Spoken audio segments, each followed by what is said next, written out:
everybody, welcome back to my channel. Today I have for you guys my July to be read or TBR. I have quite the list here today. I think it's pretty fair maybe. I always say this with my TBRs, but my wrap-up for this month will probably look maybe a lot different. Hopefully not. I'm hoping I can get these read. Yeah, I have like 7 books to talk about. So let's just go ahead and dive in with the book that I'm currently reading, which happens to be House of Earth and Blood by Sarah J. Maas. I always say her name wrong. Anyway, I mentioned this in my summer TBR, but I've wanted to read this since it came out, and I waited for it to come out in paperback to match my other Sarah books. And so I'm finally reading it because it's huge, and summer is the time to read big books like this. And thus far, I'm enjoying it. You'll have to see my full opinions and my July wrap-up. It's high fantasy. It follows a woman who has experienced some grief over a recent loss or losses, and she has to team up with an unlikely ally to solve the case of the murders. Yeah, I don't know what else to say. High fantasy, very high fantasy. There you go. I was in the mood for some high fantasy, so there's that. Okay. The next book I'm also currently reading, although I'm only like 7 pages into it, and that is People We Meet on Vacation by Emily Henry. I've been anticipating reading this book since I've learned of its release, because Emily Henry wrote Beach Read, which I loved when I read it last year, and I placed a hold on this book at my library like 3 or 4 weeks ago, and it told me at the time it would be 12 weeks, and then the hold came in and I was like, oh my god. So I checked it out and it has taken me a while to get into it, but that is not the book's fault. It is my fault because working nights, when I get home now, all I want to do is go to sleep. I fall asleep really easily and really soon after I get into bed, so I haven't had the chance to read this book yet. I'm hoping I'll get into it soon. We'll see. As far as I can tell, it follows 2 best friends who used to go on vacation together every year until something happened, and they've stopped going on vacation with each other until they're like thrown back together somehow, some way.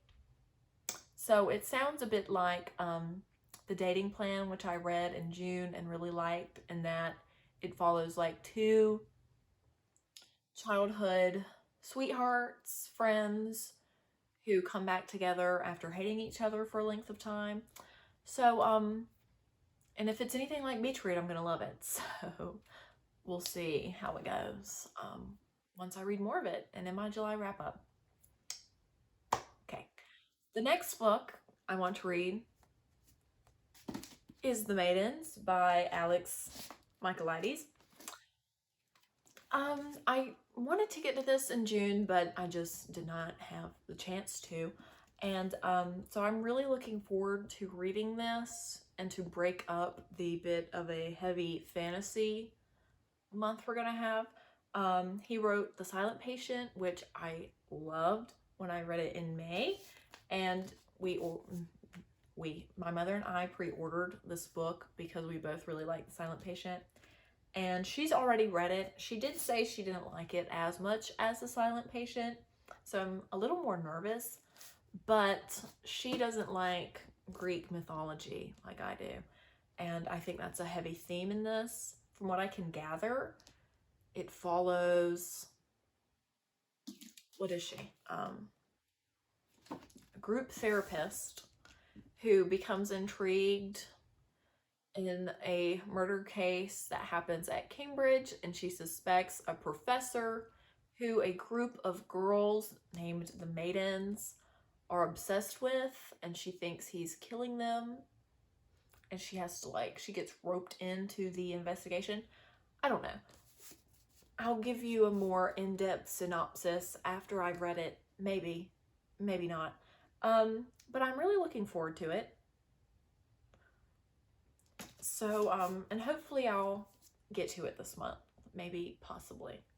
Next book after that I want to tackle this month is George R.R. Martin's A Dance with Dragons.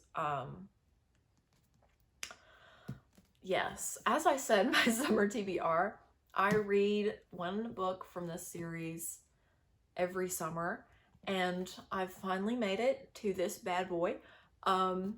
The fifth book in the A Song of Ice and Fire series. The last book he published in this series. I've been waiting a while to read it. It is quite hefty. It's like, I think, 1,400 pages. So this book really will determine how many books I read this month. Usually I can read these pretty dang fast. So I'm thinking it's going to take probably 2 weeks. We'll see. I might do a video about it. Who could know with me? Yeah, if you don't know, if you've never heard of Game of Thrones, the series follows 7 warring kingdoms, right? Well, the kingdom is Westeros, but there are 7 kingdoms. Anyway, and they are fighting for the throne. And I'm really excited to read this because the previous book, A Feast for Crows, it's like companion novel kind of. I don't know how he describes that. Didn't have Jon, Tyrion, or Dany in it, and those are my favorite point of views, and they're all in here.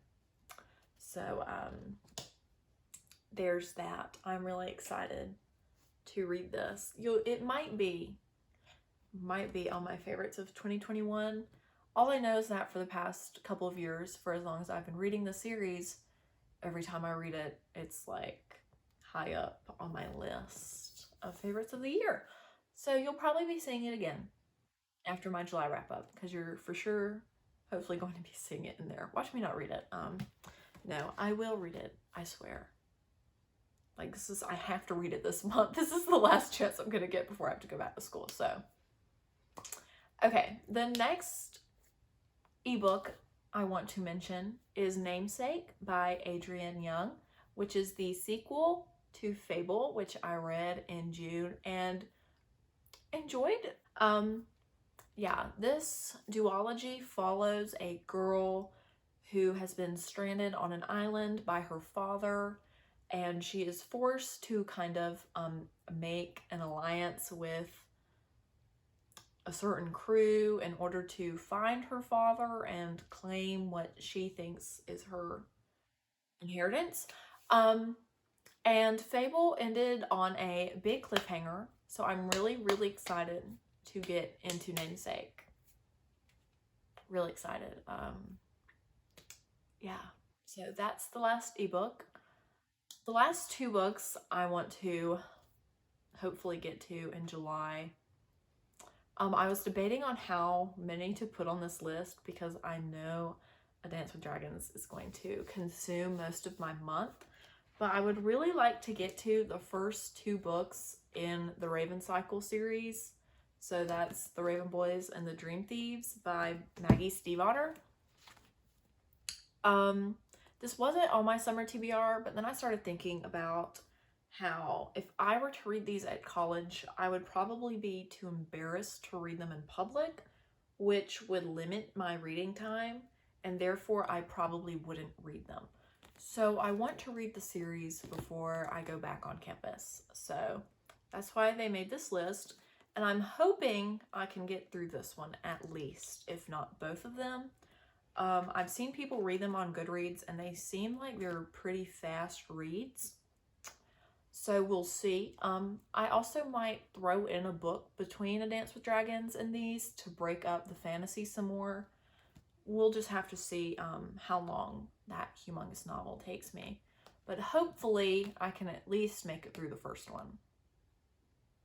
We'll see. And again, I think I might make a whole video on me reading this series. So I don't really know what these are about. I just saw that they're everyone's like nostalgic childhood fantasy favorite read. And although I'm not a child anymore, I want to get on the bandwagon. That's it for this video. I really don't have any more to say. I'm reading some big books, so that's why this list is kind of short compared to the other ones. I'll probably read more than just 2 ebooks, but those are the 2 that I know I want to read in July. And anything else, I'll just I'll take as it comes, you know? We'll have to see in the wrap up, really. I guess that's it. This feels really short, but there you have it. Thanks for watching. Like, subscribe, maybe, possibly. Peace out. Goodbye. I'll see you next week in the video.